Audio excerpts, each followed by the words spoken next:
Hello friends, नमस्कार। My self भक्तवत्सल मित्तल। मैं पेशे से मैकेनिकल इंजीनियर हूँ। बिट्स पिलानी से पास आउट किया हुआ और रिटायर्ड हूँ। और मेरा लास्ट 13 ईयर से बच्चों को अपने वन टू वन पढ़ा रहा हूँ अपनी जगह, और काफ़ी अच्छा किया है बच्चों ने। मुझे 1 to 1 पढ़ाना अच्छा लगता है। मेरा पैशन है मैथ्स पढ़ाना। तो मैं अभी चैप्टर 4 9 का इंट्रोडक्शन ऑफ यूक्लिड्स ज्योमेट्री लेना चाह रहा हूँ एनसीईआरटी बुक से। तो ये छोटा सा चैप्टर है लेकिन थोड़ा सा टेढ़ा चैप्टर है। टेढ़ा इन द सेंस कि वैसा तो कुछ नहीं है, लेकिन जनरली पुरानी चीज़ें, एग्जाम्स क्या होती है, पोस्टुलेट्स क्या होती है, डेफिनेशंस क्या है ज्योमेट्री में खासतौर से। तो ये यूक्लिड ने अपनी बुक एलिमेंट्स लिखी थी, उसमें कई चीज़ें डिफाइन की हुई थी। उसके बारे में ये है, तो ठीक है, बेसिक्स है। तो यूक्लिड्स डेफिनेशन इन ज्योमेट्री क्या है, उसने कुछ डेफिनेशन, जैसे आपकी बुक में 7 डेफिनेशन दी हुई हैं। डेफिनेशंस क्या होती हैं? डेफिनेशंस वो हैं जो चीज़ें हम नेचुरली देखते हैं, वी कैन फील कि ये इस तरह की चीज़ है, इससे ये निकलता है मतलब। तो ये भी एक तरह से स्टेटमेंट्स हैं जो डिफाइन किए हुए हैं, जो एग्जैक्टली डिफाइन होते हैं। लेकिन यूक्लिड्स के डेफिनेशन भी आजकल कंट्रोवर्सी में है। लेकिन अपनी आपकी बुक में जो 7 डेफिनेशन हैं, we have to follow them. तो पहली डेफिनेशन है पॉइंट की। Point is that which has no part. यानी पॉइंट वो है जिसका कोई पार्ट नहीं कर सकते हैं, टुकड़ा नहीं कर सकते। लेकिन आपकी अगर बुक में पॉइंट दिखता है तो विजिबल है, तो इसका मतलब करना चाहिए कायदे में। लेकिन it is taken just like a tick, so it has no dimension. ना इधर डायमेंशन 3 होती हैं। अगर हम देखा जाए तो फिजिकल 3 डायमेंशन है, जैसे कि लेंथ, ब्रेड्थ एंड हाइट। तो कुछ भी नहीं होता पॉइंट का, ना लेंथ होती है, ना ब्रेड्थ होता है, ना हाइट होता है। और प्लेन में होता है पॉइंट, तो वैसे भी हाइट नहीं होती, तो लेंथ भी नहीं होती, ब्रेड्थ भी नहीं होती। It is just a trick. तो point is has no part, that is why point will not have any part of it. कोई और उसका टुकड़ा नहीं हो सकता। This is the last, the starting point ही पॉइंट है ज्योमेट्री में। कहते हैं बिल्डिंग ब्लॉक, जैसे होता है बिल्डिंग्स में हमारी ब्रिक है, ऐसा ही इसका जो point is the building block of geometry. A line is a breathless length, and line consists of many points. बहुत सारी पॉइंट्स आप बना करके लाइन बनाते हैं। फॉर एग्जाम्पल, जैसे मैंने ये बहुत सारे पॉइंट्स मिला है, इसको मिला के मैंने एक लाइन बना दी। तो line consist of many points evenly placed, मतलब पास पास, and they are in the same direction rather. तो वो एक स्ट्रेट लाइन हो जाती है। दादर एक लाइन हो जाती है। Line is breathless length. ये अभी कह रहा लाइन ब्रेथलेस है, स्ट्रेट लाइन की बात नहीं कर रहा। क्या कोई भी लाइन है वो ब्रेथलेस है, मतलब उसकी चौड़ाई नहीं होती। तो लाइन की मैंने आपको कहा, जब जो पॉइंट है वो उसका कोई पार्ट ही नहीं होता है, वो ना उसकी मोटाई है ना लेंथ है, वो है तो उसकी मोटाई तो होती ही नहीं। लेकिन जब पॉइंट्स में जोड़ देते हैं तो it will make some certain length. Thickness नहीं होती। तो line doesn't have thickness but it has length. अब ब्रेथलेस लेंथ है, मतलब उसकी मोटाई नहीं हो सकती। देयर इज नो मोटाई of line. The ends of a line are points. और लाइन के जो एंड्स होते हैं, खासतौर में हम लाइन ऐसे बनाते हैं, ये तो जनरली वो नॉन एंडिंग लाइन हो गई। लाइन हम जब बताते हैं तो इसका जो लास्ट पॉइंट है और ये फर्स्ट पॉइंट है, this is a point only, represents point. Last end initial represents point. The straight line in which lies evenly and the points are on itself. अब स्ट्रेट लाइन की बात कर रहा है, जो मैं अभी पहले कह रहा था। स्ट्रेट लाइन वो है जिसमें पॉइंट जो है इवनली लाई कर रहे हैं, मतलब बिल्कुल पास पास है और एक ही डायरेक्शन में है, then it is a straight line. Curve line में it can have any direction, but evenly नहीं होते, वो अनइवनली होते हैं। तो surface is that which has length and breadth only. और सरफेस जो होती है, जैसे ये बोर्ड है, ये सरफेस है, अगर आगे से देखें तो ये सरफेस है, और इसकी क्या होती है, जरा लाइन्स हैं एजेस पे। ये एजेस है इसकी, ये लाइन्स है। You can take it as a line.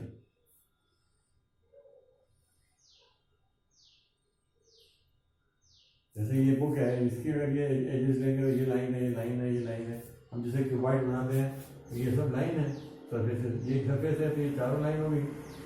दूसरी सरफेस हो गई, तो 2 सरफेस जब मीट करती है तो एज बनाती है, वो लाइन होता है। एज उसे कहते हैं when 2 surfaces are meet then they are making edges which is a straight line. और डॉट लाइन भी हो सकती है, तो लाइन होती है।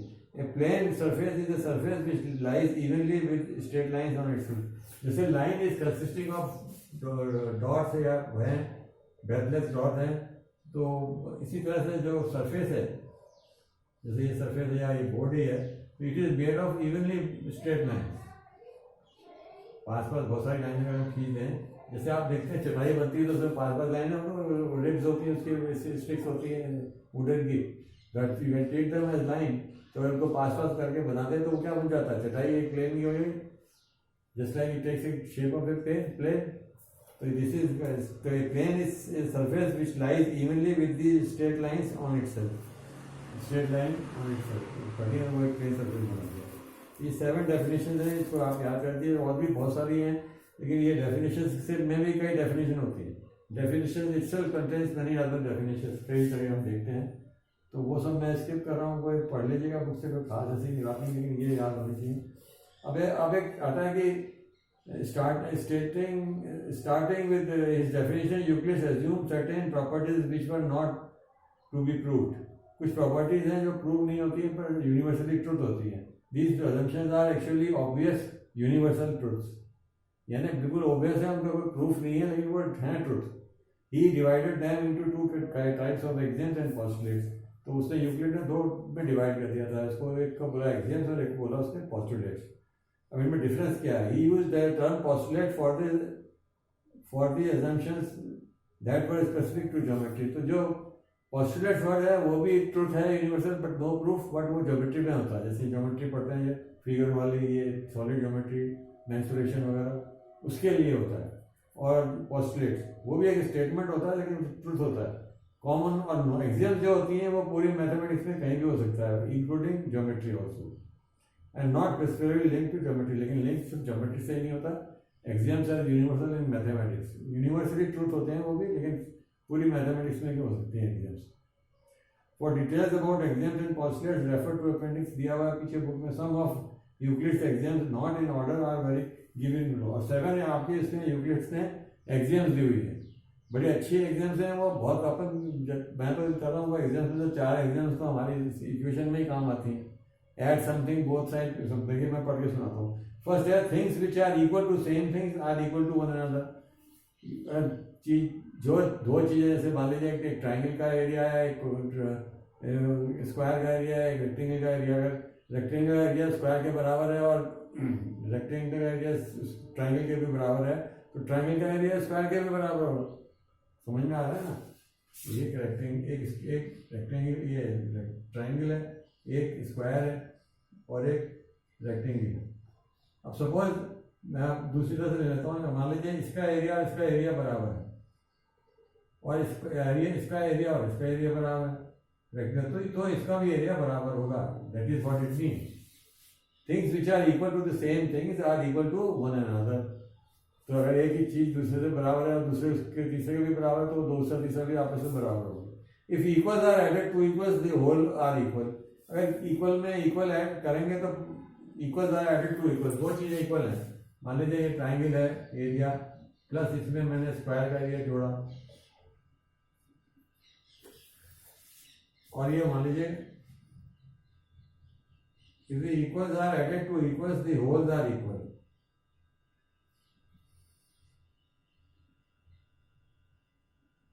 इसको इससे नहीं समझते, दूसरे एग्जाम्पल से समझते हैं।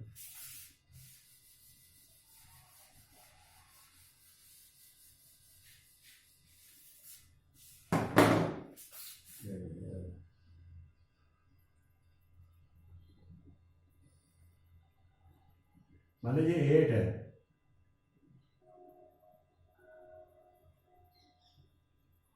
इसमें मैंने 5 जोड़ा, ये 13 हो गया।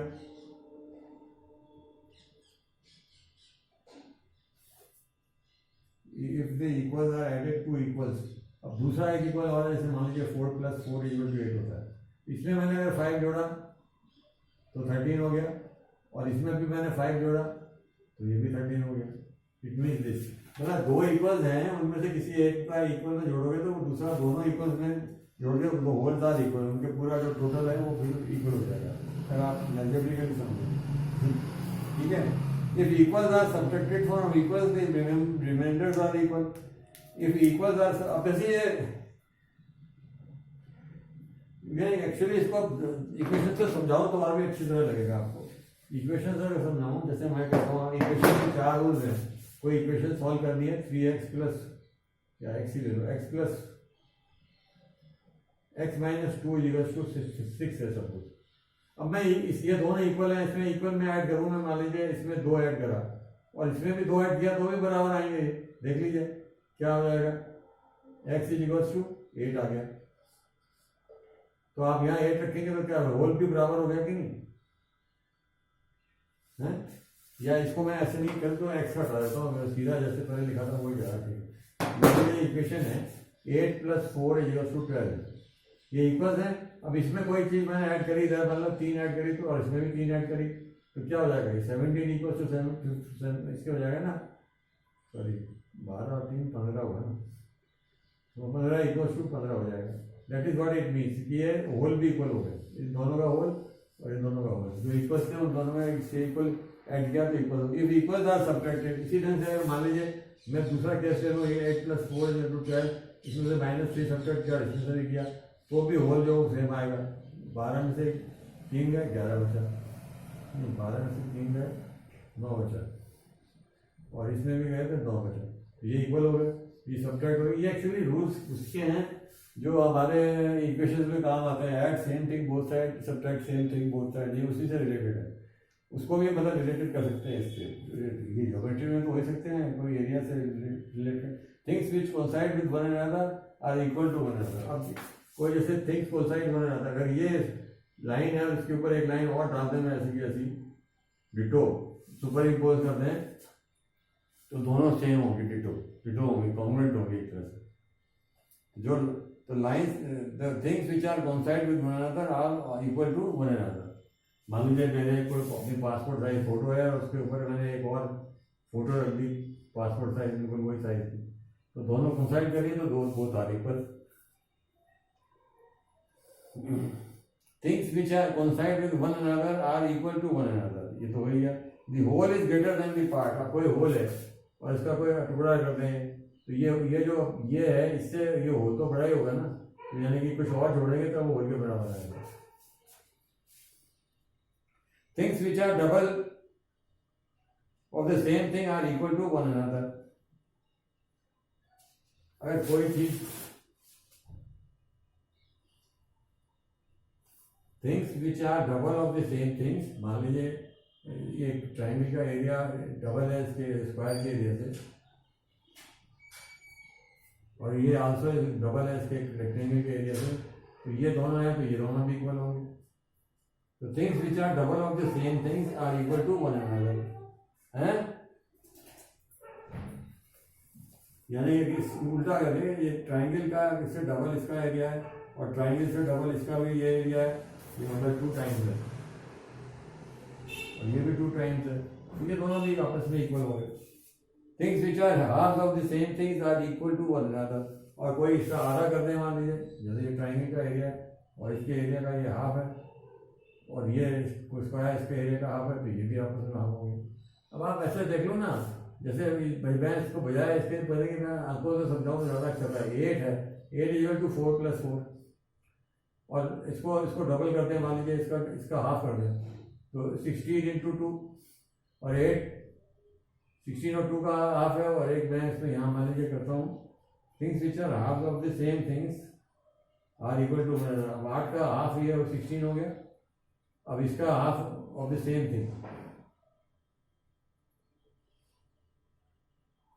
इसको हाफ अगर हम फिर करेंगे तो फिर 16 आएगा, तो दोनों सेम आएंगे।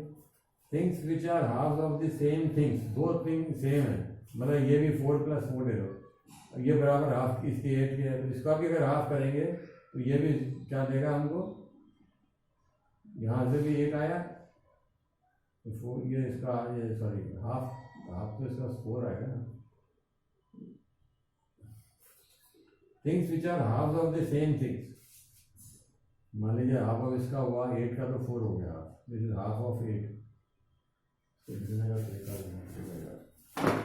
इसीलिए थोड़ा सा क्या है इसकी वजह से वर्डिंग्स में थोड़ा सा कंफ्यूजन हो जाता है।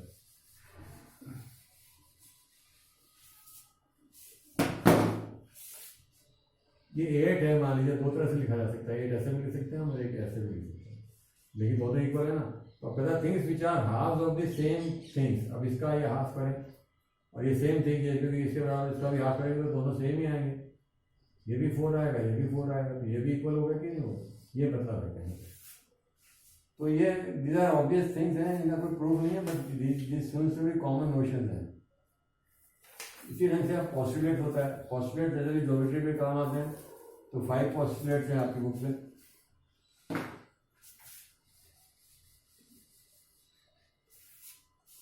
5 postulates क्या है?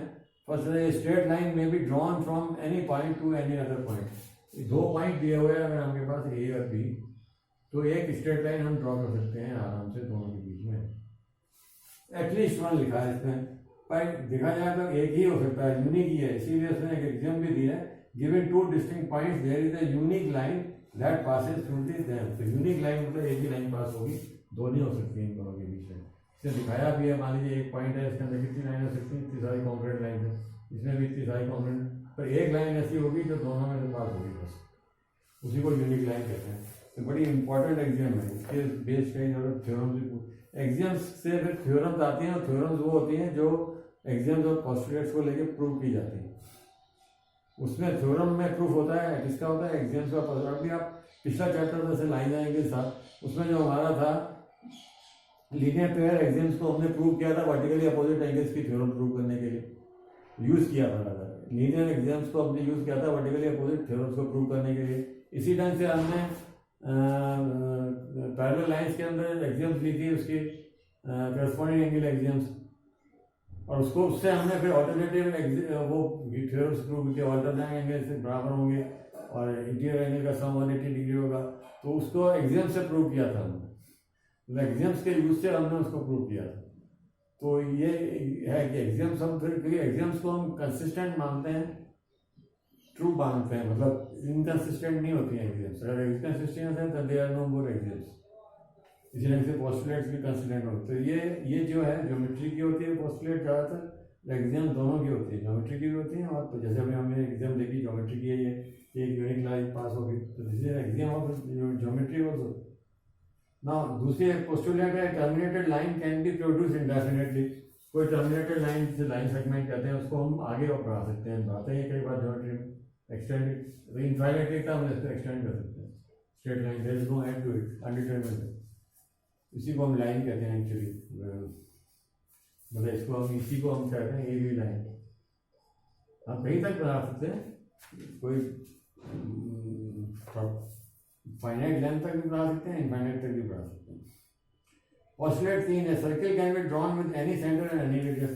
अब सर्किल कोई भी सेंटर ले लीजिए और ये रेडियस ले लीजिए और ड्रॉ कर सकते हो, आप खींच लीजिए, तो ये छोटा भी हो सकता है, बहुत बड़ा भी हो सकता है, जितना बड़ा रेडियस होगा उतना बड़ा सर्किल हो जाएगा। कंपास से आप करके देख सकते, उस पर देख सकते हो ना, कंपास में वो पेंसिल लगा दें। और right angles are equal to one another.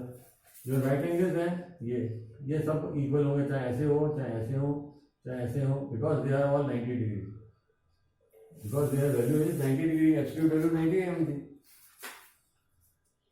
तो ट्रू है ये, ऑल राइट एंगल्स। अब एक फिफ्थ पोस्टुलेट थोड़ी कॉम्प्लेक्स है, उसको जरा समझ लीजिए, उसको समझने में थोड़ा सा, और वो एक्चुअली ऐसी कोई खास नहीं है। आपने अपने लाइन एंड एंगल्स में देखा था कि अगर 2 लाइंस जो हैं इंटरसेक्टिंग लाइंस हैं और उनको कोई हो भी सकती है इंटरसेक्टिंग और नहीं भी हो सकती है, तो इंटरसेक्टिंग लाइंस जैसे कोई 2 लाइंस है, सपोज पैरेलल नहीं है वो, तो नेचुरली ये पैरेलल नहीं है और इसको कोई ट्रांसवर्सल लाइन काट रही है, तो इसमें ये पोस्टुलेट ये कहता है कि जिस तरफ का एंगल 180 से कम होगा, यानी कि सप्लीमेंट्री से कम होगा, उस तरफ ये लाइन जो है इंटरसेक्ट करेंगे। इधर नहीं कर सकती, इधर ये होना, इधर कन्वर्ट करेंगे, इधर नहीं करेंगे। तो इन दोनों एंगल का जो सम है वो 180 से कम है, जबकि ये ऑप्टिव ये दोनों का सम जो है 180 से ज़्यादा है, तो ये कभी मीट नहीं करेंगे। तो है तो यही बस पोस्टुलेट ये, एंड दिस इज ट्रू। मैं पढ़ के सुना देता हूँ। इसे straight line following on 2 straight lines, straight line following on 2 straight lines makes the interior angles at the same side of taken together less than 2 right angles। 2 right angles से कम, यानी कि 180 से कम, सप्लीमेंट्री से कम है, तो then the straight lines is produced indefinitely meet on that side on which the sum of angles is less than the two right angles, जिधर less than होगा उधर ही मीट करेंगे, दूसरी तरफ नहीं करेंगे। This is true. तो इसके पर बेस्ड क्वेश्चन हैं, इनको एग्जाम्स को यूज करके, जैसे कि आपका पहला एग्जाम्पल है, if A B and C are 3 point on a line and B lies between A and C, then prove that A B plus B C is equal to A C. ये कर लेते हैं जैसे इसी question, मतलब एक आगे ये देखेंगे कैसे क्वेश्चन करते हैं। If A B and C are 3 point on a line, A B C 3 points हैं एक ही लाइन पे, यानी कोलिनियर पॉइंट्स हैं, and B lies between A and C, then prove that AB plus BC is equal to AC। कैसे आप prove करोगे AB plus BC is equal to AC होगा? तो कैसे प्रूव करेंगे? How to prove?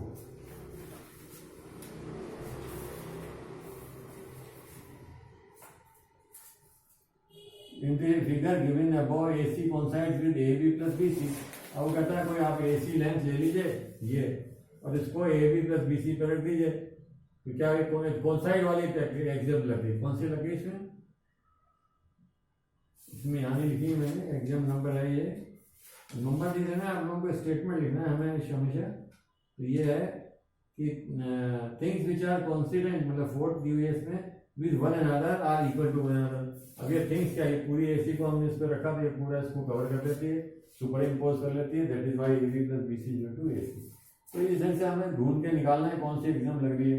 इसी ढंग से लिखा है, prove that an equilateral triangle can be constructed on A given on any given line segment. अब कोई लाइन सेगमेंट दिया है, उसको हम इक्विलेटरल ट्रायंगल, इसको इतना लेके यहाँ पर काट दीजिए, इसको इतना लेके यहाँ काट दीजिए, तो जितना डिस्टेंस ये दोनों को मिलाएंगे, तो क्योंकि ये दोनों, ये डिस्टेंस हमने इसके बराबर किया और ये distance, things which are equal to the same things will be equal, ये तीनों इक्वल हो जाएंगे, ये इसके भी इक्वल है, ये इसके भी इक्वल है, तो ये आपस में इक्वल होंगे तीन। तो इसका मतलब क्या हुआ, ये this is become equilateral triangle.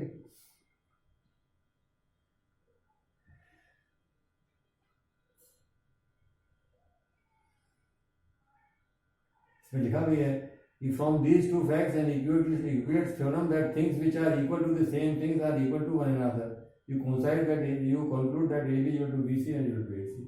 ये इसके भी बराबर है, ये इसके भी बराबर है, तो आपस में भी बराबर है। That is how this thing है।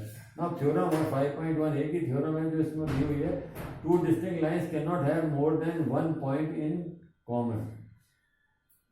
Two distinct lines can not have more than one point in common. ये मतलब एक पॉइंट ही हो सकता है दोनों का, अगर पैरेलल नहीं है तो देखिए ये कहता है कि मान लीजिए वो एक नहीं है, दो पर कर लीजिए, एक पॉइंट और है, मान लीजिए इससे ये कर लीजिए, तो उसको क्या, इसको कॉन्ट्रैक्ट से पूछ दिया, प्रूव किया, तो कहता है कि here we are taking lines and we need to prove that they have only one point in common. For the time being let us suppose that two lines intersect in two distinct points P and Q. Suppose ये P पे कर रही है और एक Q पे भी कर रही है, ठीक है।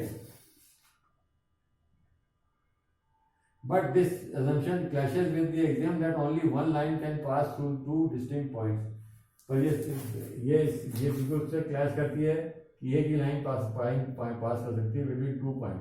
तो ये दोनों पॉइंट अलग अलग कैसे हो सकते हैं, दोनों पॉइंट अलग अलग कैसे हो सकते हैं, दो पॉइंट अलग से थोड़ी पास करेगी।